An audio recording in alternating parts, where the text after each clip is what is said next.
Este fin de semana os proponemos algo especial, salir de la ciudad y acercaros a vivir un plan de interés turístico nacional, la Fiesta del Cerezo en Flor. Más de 1,5 millones de cerezos en flor nos esperan en el Valle del Jerte, en plena explosión de la primavera. Un espectáculo incomparable que podemos contemplar siguiendo en coche cualquiera de las dos rutas, una circular y otra lineal, que recorren los pueblos del Valle del Jerte y disfrutar después de muchas de las actividades con las que se clausuran las fiestas este mismo fin de semana en el pueblo de Piornal.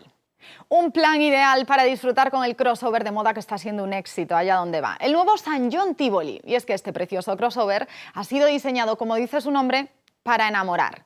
Su línea espectacular y su porte elegante y futurista lo convierten en blanco de todas las miradas. El Tivoli es el único de su clase que, además de ser líder en capacidad interior, ha conseguido fusionar la practicidad, la comodidad y la robustez de un moderno crossover con un look urbano irresistible. Y este diseño se traslada también a su interior, moderno y súper espacioso, con un nivel de detalles únicos en su categoría. Llave inteligente y botón de arranque, sistema Start Stop, cámara de visión trasera, 7 airbags, cuadro de instrumentos en 6 colores.